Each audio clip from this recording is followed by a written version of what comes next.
everybody. Welcome to my channel. My name is Louisa, and this channel is devoted to helping people with mental health crises, cross spiritual crises. Often there's a crossover there. So, yeah, and as many of you know, I have lived experience of hearing voices and recovery from schizophrenia.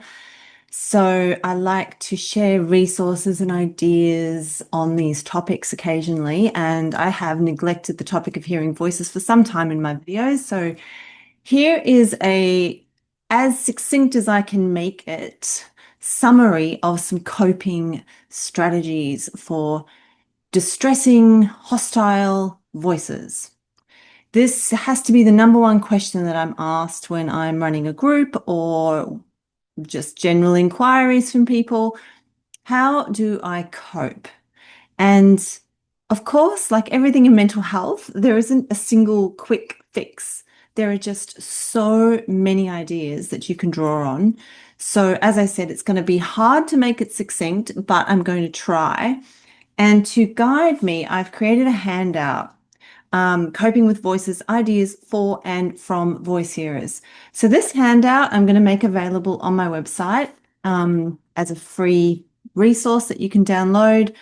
And I really want people to be able to have it at their fingertips and also know that this hasn't come from clinicians. This has come from some clinicians who have worked with voice hearers for many years and devoted themselves, like the beautiful John Watkins, who wrote Unshrinking Psychosis and many other wonderful books on the subject. But it's also come from voice hearers themselves, and it's a compilation. So it's a little bit of ideas from myself as well as many others and people I've worked with. So I'll try and thank or reference the people as I go, but I probably will miss. So my apologies to anyone if I've taken your idea and shared it here on YouTube. But let's do this in a spirit of sharing, because ultimately we're all just trying to help get through something that can be really, really distressing. I know for myself, when I first started hearing voices, I was hearing them 24/7, so all the time, usually worse at night, which is very, very common. That's where these coping strategies might be useful. But yeah, please know that there is hope, and it can and does get better for people. And most people, even if they don't have a resource like this or somebody to guide them, some kind of peer support or therapist or something, most people figure out ways to cope. So you are not doomed to be stuck with this forever, miserable. That's the message. That's the main message of hope. So let's dive in. Yeah, to these suggestions. But before I get to the actual coping strategies, I just want to give you the format of today's teaching. So first of all, I'm going to run through 5 kind of, I like to call them golden rules, but you can just call them general advice that will kind of give you an idea of the attitude that you need when you approach this work. Then we're going to look at coping with the most intense kind of voices, the really overwhelming ones, because that's usually when people cry out for help.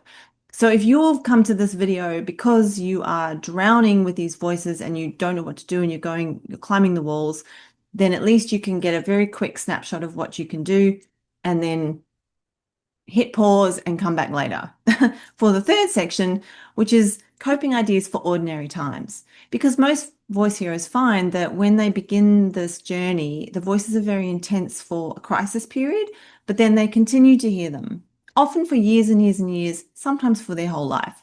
So that might sound a bit depressing, but it's not, as I said before, because there's lots of ways that we can learn to live with them. There's lots of ways that we can even turn them into a positive thing.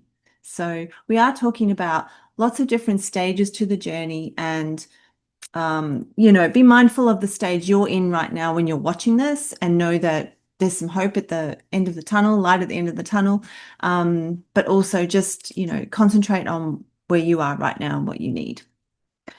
Okay, cool. So first of all, the 5 golden rules for your attitude to help make this easier and more beneficial and more efficient so that you will heal and recover from this experience. So the first thing to remember is that your voices are there for a reason. I'm just going to read directly from here because I kind of summed it up pretty succinctly on this piece of paper. What that reason is, you may not know yet, right? So they're there for a reason, but you might not know what it is yet. They got there somehow and they serve a purpose in the universe like everything. So be curious. Where do they come from? What could they represent? And how could you turn something difficult into a learning experience? So just knowing that it's not a random attack on you from, you know, from life itself. I think that kind of idea of this has just happened to me can create and get people stuck in a sense of victim. So I'm stuck and I'm entirely powerless. But if you start to see that the voices might be serving some kind of a purpose, and like I said, I don't want to guess what your purpose is, and you may not know right now, but if you can just hold space for that idea that they could be serving a purpose, even if it's to teach you something, to teach you how to be assertive, to teach you to stand up for yourself, something along those lines, to teach you to be more compassionate, that would be enough of a purpose. So that's the third thing. Your voices are there for a reason. Two, voices can be useful. So this kind of goes off the back of the first one. Voices are fascinating aspects of the human mind. In some societies and cultures, voice hearing is seen as a gift that can be harnessed. Many people who hear voices are spiritually sensitive, highly empathic, neurodiverse, or just charmingly odd. So, if you can see your experience as potentially positive, even if right now it is not positive at all, that again will just give you that little bit of a lift, that little bit of hope that you can follow and grow. Because remember, what you focus on grows. So if you want to focus on the positive and try to look for how they might be useful. Three, take charge of your journey. So voices can be downright horrible, but remember, it's your life. You still have choices, you still have power, and you always do. Now, you may not be choosing to hear voices, but you can choose how you respond to the voices. That is the greatest power that you have as a voice hearer. How do I respond? What am I going to do with this experience? Right? And it's the same for many things in life. When people are confronted with seemingly uncontrollable circumstances like a natural disaster or a war or something that's way beyond our control, the only thing we can control in those instances is how we respond and how we choose to make the most of it, make lemonade out of lemons. So take charge of your journey and know that you do have power. Four, be persistent in trying different things. This one is maybe the most important one because too often I will share coping strategies with people and then they will just not really try them, or maybe try them once and it doesn't work, so they don't try them again. There are many, many ways that voice hearers can learn to cope with and even control voices. And so it's important to try lots of different things and to be persistent. Even if the technique doesn't work immediately, it will often work after some practice. Yes, yes, yes. You are rewiring your brain, you are retraining yourself, you are training the voices to some extent as well, and we'll probably touch deeper on that in a minute. But everything is malleable, everything is pliable, nothing is stuck in cement in this world. If we know one thing, we know that change is certain. So keep trying, keep trying. Five, you can live well with voices, even if you hear voices.